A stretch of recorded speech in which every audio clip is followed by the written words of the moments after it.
2019년 7월 5일 국민일보 겨자씨에 어떤 나이 많이 드신 은퇴하신 목사님의 일상에 대한 짧은 이야기가 나온 적이 있습니다.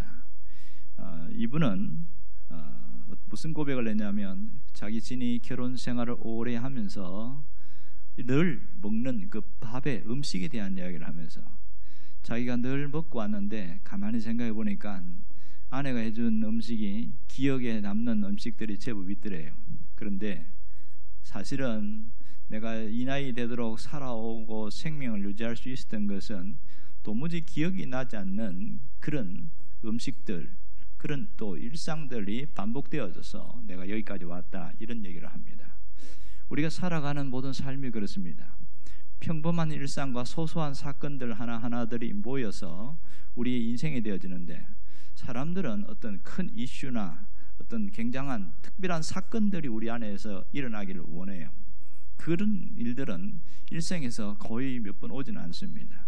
그러나 정말 중요한 것은 우리의 인생은 소소한 사건들과 평범한 일상이 모여서 그것이 나의 걸음걸이가 된다는 것을 알 수가 있습니다. 그런데 사람들은 그것을 외면하고 있지요. 그래서 이 평범하게 아무 일도 일어나지 않으면서 늘 반복되는 이 사건, 이것이 하나님이 나에게 준 소중한 날인 줄 알고 생각하고 사는 사람과 아무 생각 없이 사는 사람은 살아가는 게 다르다는 거예요. 그것을 귀한 줄 아는 사람은 오늘 하루하루가 내가 참 소중하다, 그렇게 감격이 있고 뭔가 사는 게 다르대, 생기가 난다고 그래요. 그런 게 없는 사람은 살아있으나 죽은 것처럼 살아가더라, 뭐 그런 얘기들이 있더란 말입니다. 오늘 성경 본문은 예수님의 일상의 한 단면을 소개해주고 있습니다. 예수님은 아침에 일어나셔서 기도하시고, 그리고 아침에 좀 이제 정리하신 다음에 사람들을 만나고 거기서 병자들을 고치시고 또 말씀을 전하시고 또 다른 마을로 가서 여기에 또 전도도 하시고 또 시간 되면 제자 훈련하고, 이게 예수님의 사역의 일상이었어요. 3년 반 동안의 사역 동안에 이 패턴이 거의 반복됐단 말이에요. 그런데 그 속에 놀라운 일들이 일어났습니다.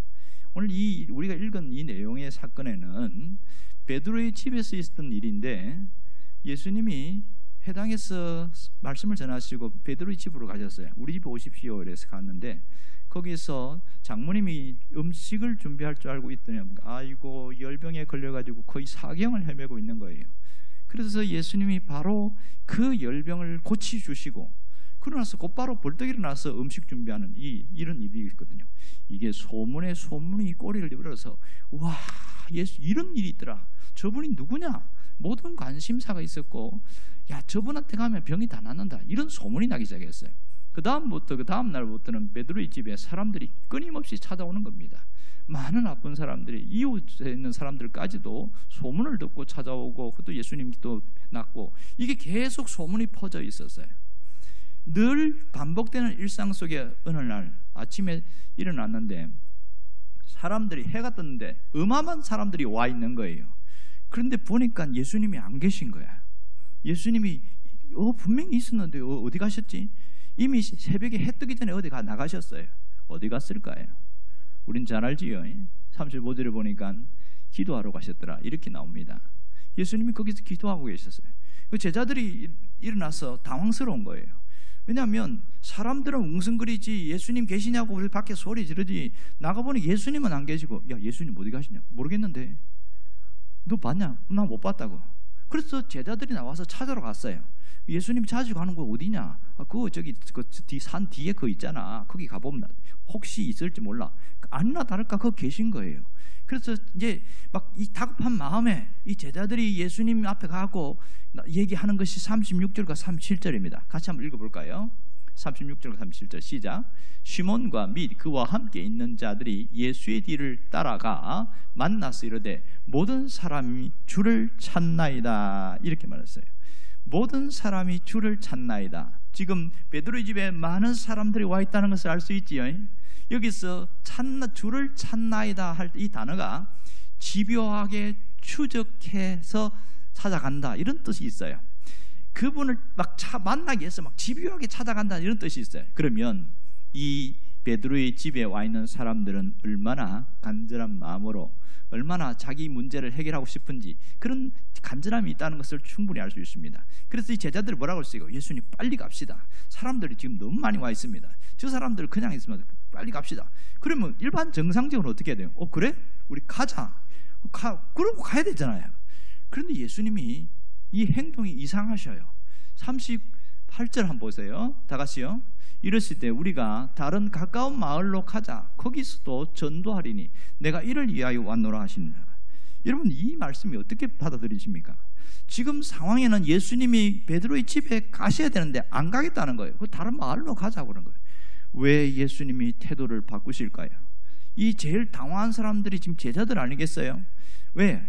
걱정하지 말라고, 우리가 예수님 모시고 오겠다고, 이런 사람도 있었을 거란 말이에요. 그런데 예수님이 다른 마을로 가자 이래버리면 어떻게 되겠습니까? 지금 여기에도 예수님이 필요로 하는 사람들이 굉장히 많이 있는데 굳이 다른 마을로 바로 가려고 하는 이유가 뭐가 있겠어요? 적어도 꼭 가려고 하면 정상적으로 하면 어떻게 하나요?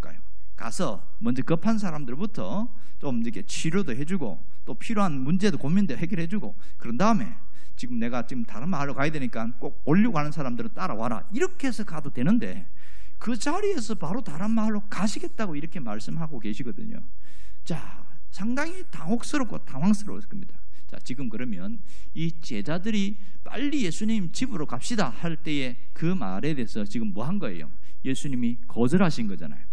그리고 사람들이 기다리고 있던 사람들은 상당한 실망감에 빠질 수 있는 상황입니다. 왜 예수님이 이렇게 이상한 행동을 할까? 평소와 다른 낯선 행동을 하시느냐고요. 여러분, 사람들을 외면하고 다른 마을로 가도 똑같은 사람이 있을 텐데 왜 굳이 그렇게 하는 이유가 뭐가 있을까요? 우리가 성경을 통해서 아는 것은 뭐냐면 예수님의 행동, 예수님의 움직임과 모든 것에는 그냥 아무렇게 하지 않는다는 걸 알 수 있습니다. 분명한 이유가 있어요. 병을 고치시는 것도 중요했지만 예수님이 무엇이 더 중요한지를 먼저 생각했다는 겁니다. 그러니까 우리가 말한 대로 하면 뭘까요? 예수님은 본질을 놓치지 않았다는 거죠. 그 본질은 뭡니까? 우리가 말하면 삶의 목적입니다. 본질을 놓지 않았다. 예수님은 그 사역의 본질, 사역의 목적이 무엇인지를 분명히 알고 계셨고 그 목적대로 살아온 것이 알 수 있습니다. 그럼 예수님의 사역의 목적은 무엇을 중심으로 했습니까? 아버지의 뜻대로. 아버지의 뜻대로. 이것이 예수님이 모든 우선순위에 두었던 사역의 본질입니다. 그러니까 모든 것이 하나님의 뜻 가운데에서 자신이 움직이고 그 일을 행하고 나아가셨던 것을 알 수가 있습니다. 아버지의 뜻대로 하기 위해서 예수님이 가장 먼저 한 게 뭐예요? 먼저 기도하러 올라가신 거예요. 기도하러 올라가신 이유는 아버지의 뜻을 묻고 아버지의 뜻대로 하려고 하는 겁니다. 매 순간 아버지의 원하시는 뜻을 찾아왔고 그것이 어디서 확인하게 드러납니까? 겟세마네 동산에서 마지막 죽기 직전에 그 때에 보면 우리가 드러나고 있지요. 이 본문에서는 그 뜻이 정확하게 있지 않지만 성경의 전체 맥락을 보면 그 마지막 순간에도 아버지의 뜻을 따라서 하려고 했구나, 이것을 분명히 우리가 알 수 있단 말입니다. 그러므로 예수님이 우리가 충분히 짐작할 수 있는 게 뭐냐면 기도할 때 무슨 기도했겠어요? 늘상 똑같겠죠. 오늘 어제도 많은 병자들이 왔고 또 말씀을 가르치고 복음을 전하고 이런 일을 했는데 늘상 이 일들을 반복하는 가운데 하나님께 물었겠지요. 오늘도 사람들 찾아올 텐데 내가 이 일을 하는 게 맞을까요? 그대로 할까요? 이럴 때에 무슨 감동을 받았어요? 오늘은 여기서 중단하고 다른 마을로 가자. 다른 마을로 가라. 이게 아버지의 뜻이었던 거예요. 그래서 주님이 태도를 바꾼 거예요. 주님은 이 아버지의 뜻에 따르기로 결심했고 그래서 방향 전환을 하셨다는 것을 잊지 않기를 원합니다. 사람의 바람이나 제자들의 요구나 그런 것보다도 가장 우선시한 것은 아버지의 뜻이었습니다. 사실은 베드로의 집에서 기다리고 있는 사람도 안타깝기는 하지만은 그러나 그 인간적인 정에 이끌림보다는 하나님이 뭘 원하시는지를 먼저 앞세웠다는 것을 잊지 않기를 원합니다. 결국은 아버지의 뜻을 따라 다른 마을로 가서 거기서 회당에서 말씀을 전하시고 또 똑같은 사역을 하셨습니다. 39절 함께 읽어보겠습니다. 다 같이요. 이에 온 갈릴리에 다니시며 그들의 여러 회당에서 전도하시고 또 귀신들을 내쫓으시더라. 자, 이 말씀 보십시오. 자, 예수님이 아버지의 뜻을 따라서 갈릴리로 갔단 말이에요. 갈릴리는 대도시였어요. 거기서 회당에서 말씀을 전하시고 또 하나님의 말씀 이적도 보여주시고 했을 때에 이 복음이 더 크게 확장되어졌고, 많은 사람들이 하나님이 뭘 원하는가, 이런 막이란 기대에 있는 것을 더 크게 확산되어서, 복음이 더 크게 확산되었어요. 만일 역으로 생각해서 아버지의 뜻이 여기 있지만 그래도 저기 베드로의 집에 온 사람들 불쌍해서 그렇게 해서 치우기도 하고 또 가르치고 또 복음을 전하고 했을 때 하루 종일 했다고 칩시다. 거기서만 했으면 어떻게 됐을까요? 이 복음이 더 큰 확산되는데 제한을 많이 받겠지요. 그런 일을 알기에 하나님이 방향을 틀어 나갔던 걸 알 수 있습니다. 예수님이 여기서 전도하시더라, 이런 얘기를 하고 있죠. 이것이 모든 사역 전체가 예수님이 전도와 연결된 것을 볼 수 있습니다. 자, 중요한 것은, 예수님이 중요하게 생각한 건 뭘까요? 하나님을 믿고 하나님의 말씀에 순종하는 것을 우선시했다, 이걸 알 수 있습니다. 오늘 지금 예수님의 이 모든 행보와 이 방향성을 통해서 오늘 무슨 말씀을 우리에게 하고 싶으실까요? 하나님이 오늘 나에게 말씀하고 싶은 게 뭘까요? 그것은 인생의 목적, 사는 목적이 무엇인지를 분명히 알고 살아가는 겁니다. 너 왜 사느냐는 거예요. 너는 무엇을 위해 사느냐는 거예요. 어떻게 살아가느냐, 자기 삶의 목적을 분명히 하고 살아가라. 이게 첫 번째입니다. 여러분, 내가 사는 목적을 분명히 깨닫고 살아가기를 주의 이름으로 축원합니다. 예수님은 공생의 기간 동안에 무엇을 위해 살아야 되는지, 무슨 사역을 해야 되는지 그것이 분명했고 그 사역을 잘 마무리하고 가신 것을 알 수 있습니다. 주님이 우선시한 사역의 핵심이 뭐라고요?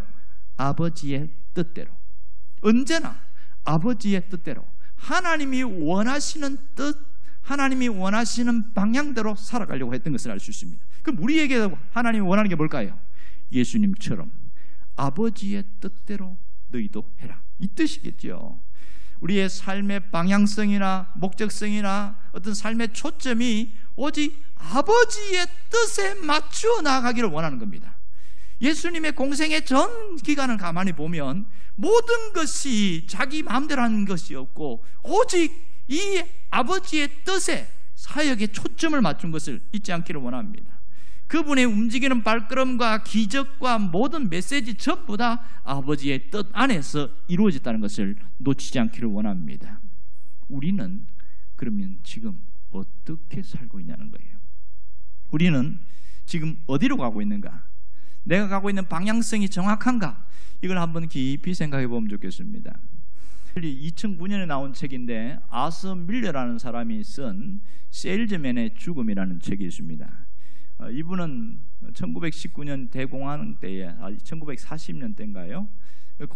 대공황, 미국의 경제 공황을 거치면서 본인이 세일즈맨의 일을 하고 하다가 그러다가 극작가로 이제 직업을 변신하면서 썼는데, 어느 세일즈맨의 변신, 죽음, 이 세일즈맨의 죽음이 1949년인가요?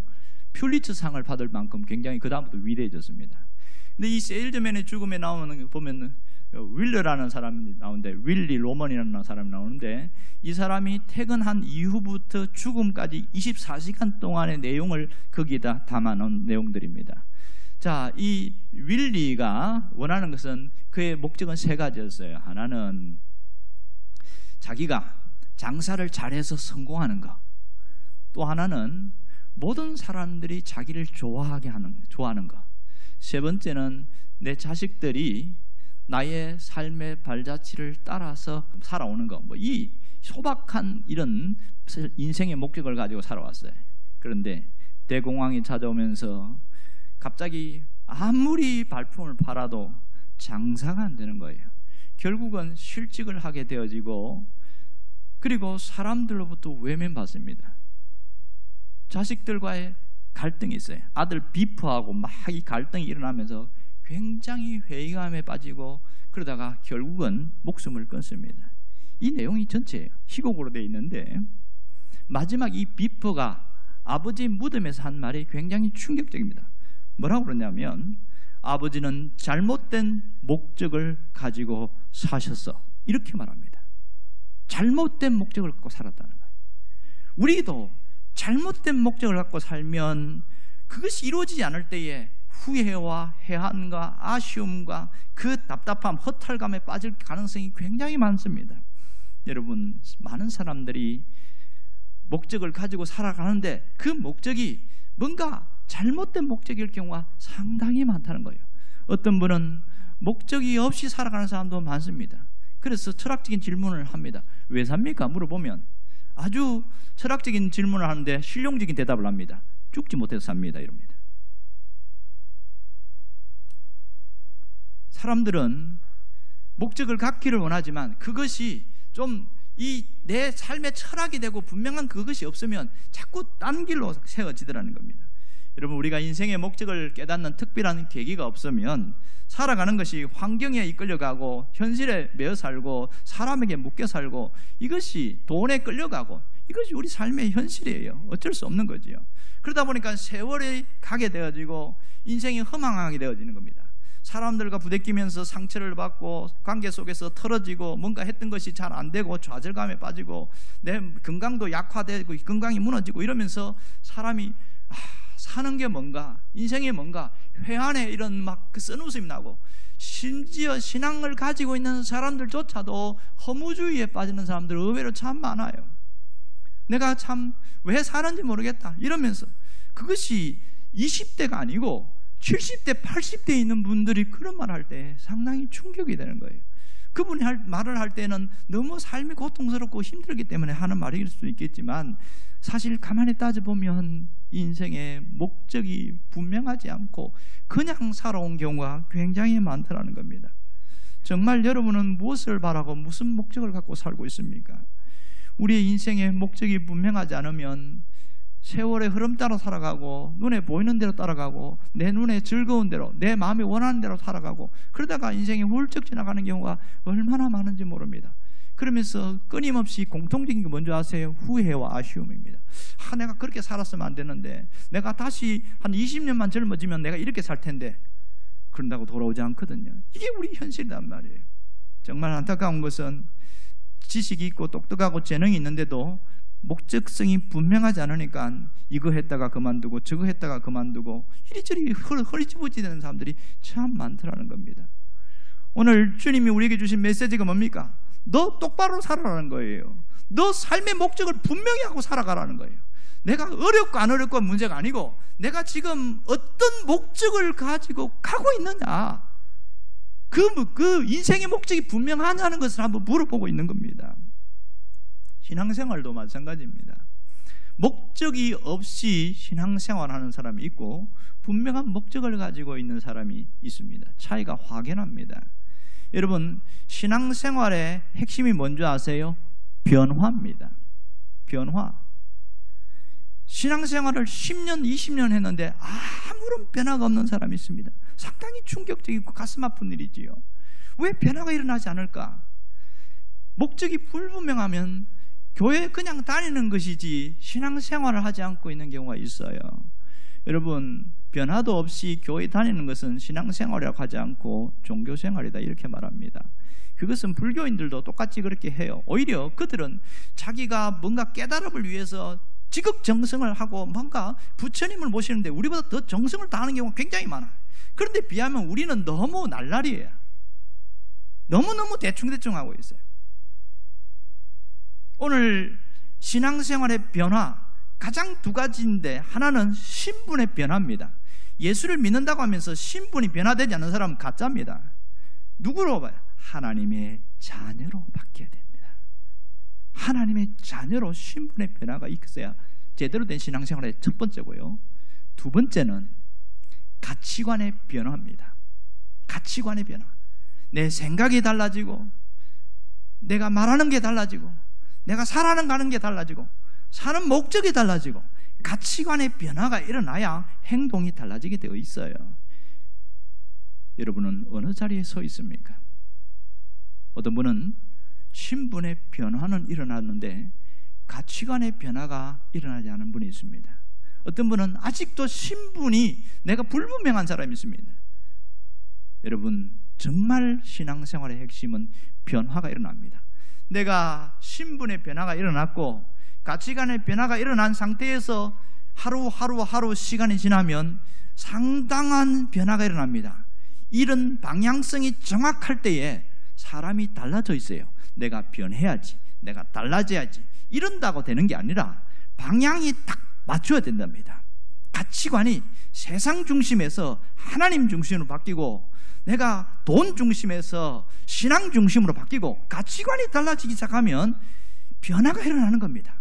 자기만을 위해서 살았던 그 가치관을 갖고 있는 사람이 예수를 믿으면서 내가 남을 돕고 살아야지 이러면서 딱 바뀌면서 달라지는데, 그 돕는데 그게 뭐냐면 하나님의 영광이라는 것이 딱 얹어지면 세상에 있는 사람과 달라지는 겁니다.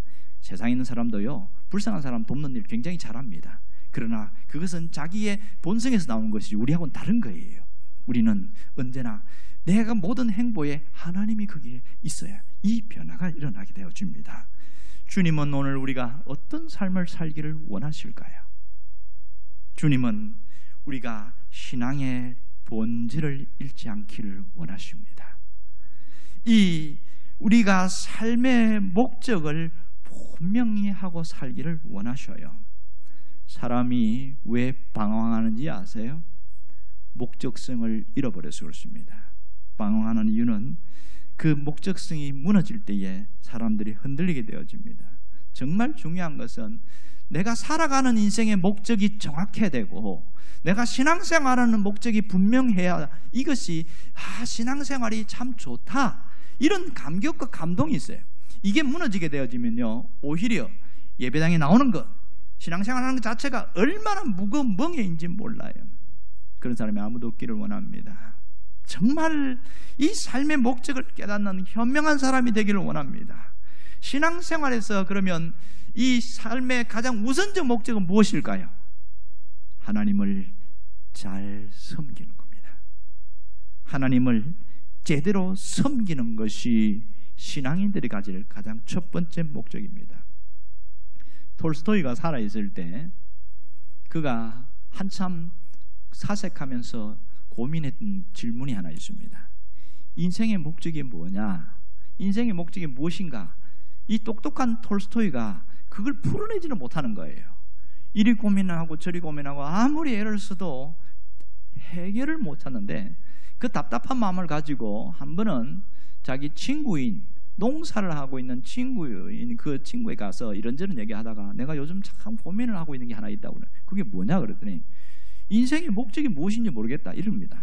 그랬더니 옆에 있는 친구가 그것도 모르냐고, 하나님을 잘 섬기는 게 목적이지, 이렇게 이야기한 거예요. 그런데 이 톨스토이에게 정광석과 같이 팍 꽂히는 깨달음이 있다는 거예요. 그렇구나, 이 간단한 거 왜 내가 몰랐을까? 그 다음부터 톨스토이의 작품이 확 달라지기 시작합니다. 이 깨달음 속에 엄청난 변화들이 일어나게 돼 있어요. 여러분, 하나님을 잘 섬기는 것, 제대로 섬기는 것이 여러분의 인생의 목적이 되기를 원합니다. 이것이 신앙의 고백이 되기를 원합니다. 이 잘 섬겨야 되는데 현실에는 잘 못 섬기는 게 너무 많거든요. 그러면 잘 섬기고 싶은데 잘 안 되는 경우가 있어요. 왜 그럴까요? 이유가 있잖아요. 그것은 내가 기분이 좋을 때는 열심히 하고, 좀 마음이 안 좋고 어떻게 하면 내 마음이 이끌려서 또 그냥 주저앉아 버리고, 모든 기준이 내 감정과 내 현실과 내 생활 이렇게 되다 보니까 왔다 갔다 하는 거예요. 그러니까 잘 못 섬기는 거야. 이게 가장 쉬운 것을 주님이 보여주셨습니다. 하나님을 잘 섬기는 목적이 무엇인지 어떻게 하는지 아세요? 방법은 딱 한 가지입니다. 따라해 봅시다. 아버지의 뜻대로. 이것이 답이에요. 의외로 간단해요. 하나님을 잘 섬기는 방법은 아버지의 뜻대로 하면 됩니다. 모든 것이 아버지의 뜻에 맞추려고 하고, 아버지의 뜻을 따라가려고 하고, 아버지의 뜻대로 가려고 하면 하나님을 정말 잘 섬기게 되더라, 이렇게 되는 겁니다. 이것이 내 삶의 기준점이 되고 내 중심이 되어지면요, 이 사람은 정말 신앙생활 잘 할 수 있게 되어집니다. 그런데 우리 현실을 보십시오. 아버지의 뜻대로 많이 합니까? 내 뜻을 더 중시합니까? 많은 사람들이 자기 뜻을 더 우선시하는 경우가 굉장히 많습니다. 교회를 오래 다니는 사람들, 신앙생활 오래 한 사람들은요, 이건 모르는 사람은 아무도 없습니다. 아버지의 뜻대로 해야 된다는 거 알아요. 예수님이 얘기했고 또 목사님이 이야기했고 성경에서 이야기하고 너무너무 잘 알고 있어요. 그런데 현실은 아버지의 뜻대로 살기보다는 내 뜻대로 살아가는 것이 비일비재하고 그것이 훨씬 비중이 많습니다. 왜 그럴까요? 왜 아버지의 뜻대로 살지 못하고 내 뜻대로 살아갈까요? 어떤 분은 나는 예수님이 아니라서 그렇게 못해, 그렇게 얘기하는 분도 있겠지요. 말은 맞는데 틀렸지요. 왜 못하냐면 늘 내 뜻대로 살아가는 것이 체질화되었어요. 습관화되어 있어요. 예수를 믿는데 처음부터 이렇게 배워왔으면 아버지의 뜻대로 살아가려고 초점을 맞추고 애를 쓰고 그렇게 훈련되어지면 어느 날 달라져 있는데, 그것이 아니고 교회는 예배당에 왔다 갔다 하면서 예배만 드리는 한데 모든 내 뜻의 중심이 되어 있고 그것이 그냥 당연시 되어버린 거야. 그러니까 변화가 없는 거예요. 당연시 되어지니까. 안다고 바뀌는 것이 아니고 훈련을 통해서 달라지게 되어 있습니다. 내가 오늘 아버지의 뜻대로 살아야지 결심 한번 한다고 바뀌는 것이 아니라 그것을 놓치지 않으려고 애를 쓸 때부터 달라지게 되어 있습니다. 그러면 왜 내 뜻을 더 중요시 여기고 내 뜻대로 살아가게 되는 것일까요? 눈앞에 있는 현실이 그렇게 살지 못하게 합니다. 그래서 현실에 타협하고 사람과 타협하고 환경과 타협하고 그렇게 우리가 살아가는 세상의 현실은 아버지의 뜻대로가 아니고 어떤 힘 있는 사람의 뜻에 따라 이끌려가야 되고 돈의 뜻에 따라 이끌려가야 되고 어떤 사람에게 이끌려가야 되고 그렇게 하다 보니까 어쩔 수 없지 뭐 하면서 타협을 하다 보니까 못 사는 거예요. 또 하나는 자기 합리화 때문에 그렇습니다. 하나님도 내 형편 아시겠지. 하나님도 내 사정 아시겠지. 하나님 내 아픈 것도 알고 내 돈 없는 것도 알고 내가 힘들게 사는 것도 알고, 그러니까 하나님 이해해 주시겠지. 물론 하나님은 이해는 해 주시겠지. 그렇지만은 뭘 놓쳤어요? 아버지의 뜻을 놓쳐버리고 인생의 방향을 잃어버렸어요. 자기 뜻대로 살아갑니다. 그러면 물어봅시다. 이렇게 내 형편이 어렵고 내 사정이 어려워서 이렇게 아버지의 뜻대로 못 산 사람이 형편이 달라지고 사정이 정상적으로 좋아지고 뭔가 가진 것이 또 들어왔을 때 아버지의 뜻대로 살아갑니까? 안 살아갑니까? 안 삽니다. 왜요?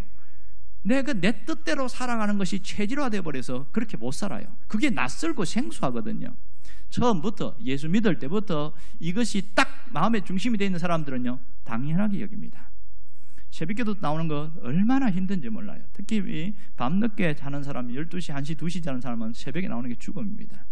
그래서 목사님들 중에도 가끔 이 올빼명이 있는데 이분들이 정말 힘들어하는 게 새벽기도예요.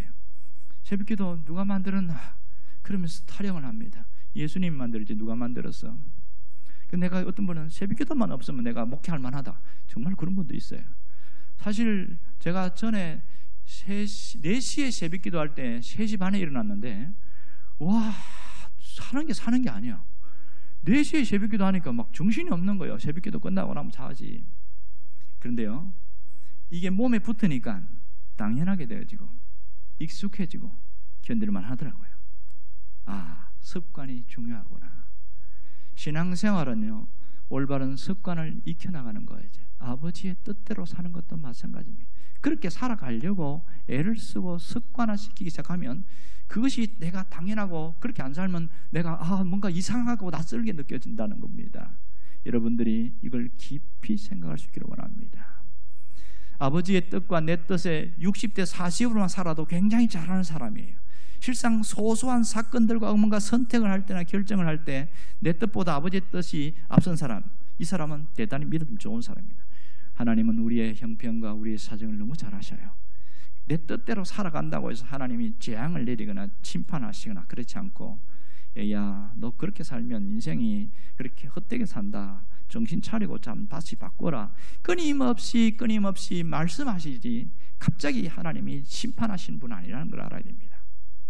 하나님은 지금도 우리에게 희망을 걸고 계십니다. 하나님은 예배당 밖에 있는 사람이 아니고 이 예배당에 있는 이 나 한 사람에게 희망을 걸고 있어요. 비록 아버지의 뜻대로 살아가지 못하고 내 뜻을 중시하면서 살아가고 내 마음대로 살아감에도 불구하고 아직도 하나님이 희망의 끈을 놓지 않고 있습니다. 왜 그럴까요? 그것은 가능성 때문입니다. 지금은 뭔가 뭔가 어떤 형편이나 사정에 이끌려서 어쩔 수 없이 내 뜻을 중시하고 뭔가 끌려가고 있지만은 쟤는 끝까지 내가 기다리면 바뀔 가능성이 있어 기다리고 계신 겁니다. 주님의 이 마음을 정말 잘 이해할 수 있기를 원합니다. 하나님의 뜻에 따르고 하나님의 뜻을 위하여 살아가는 그것을 바라보면서 주님이 기다리고 있습니다. 그래서 주님이 희망의 끈을 놓치지 않고 있다는 겁니다. 어떤 사람은 말씀을 들으면서 맞아, 내가 이렇게 살면 안 되지, 내가 이렇게 바꿔야지 이러면서 자꾸 깨달음이 올 때마다 바꾸려고 애를 쓰고 하는 사람이 있습니다. 이런 사람은 정말 희망이 있습니다. 지금은 안 달라졌지만 그렇게 결심하고 계속 이어지게 될 때에 놀라운 변화가 일어납니다. 하나님은 이것 때문에 오늘도 내게 말씀하신다는 사실을 놓지 않기를 원합니다. 하나님은 나를 아직도 하나님이 희망을 갖고 기다리고 있다는 것을 잊지 않기를 원합니다. 정말 신앙 중심적으로 살아가고 자기 중심이 아닌 신앙 중심으로 살아가려고 하는 그 중심을 주님이 기억하고 있다는 사실을 놓지 않기를 원합니다. 우리가 뭘 해야 할까요? 그것은 방향 전환입니다.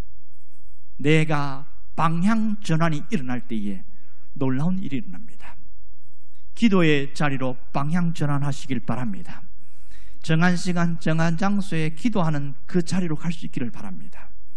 다르게 살기로 방향 전환할 수 있기를 원합니다. 동화되지 않으려는 마음이 있어야 됩니다. 세상 사람과 다르게 살려고 하고 세상에 동화되지 않으려는 그 마음, 그 애쓰는 중심이 우리를 바꾸고 놓습니다. 그리고 복음으로 살아가려고 하는 것, 이 점이 대단히 중요합니다. 내가 복음을 알고 복음을 믿고 복음으로 살아가는 것, 그것이 내가 복음 전도하는 겁니다. 전도가 별거 있나요? 내가 복음을 갖고 살아갈 때에 바로 전도가 나타나는 것이죠. 이것이 하나님이 원하는 삶의 방식이고 하나님이 원하시는 뜻입니다. 오늘 이 주님의 모습을 닮아서 내가 이제는 내 생각도 바꾸고 뭔가 방향 전환을 일으키겠다는 결단과 결심이 있기를 주의 이름으로 축원합니다. 기도하겠습니다.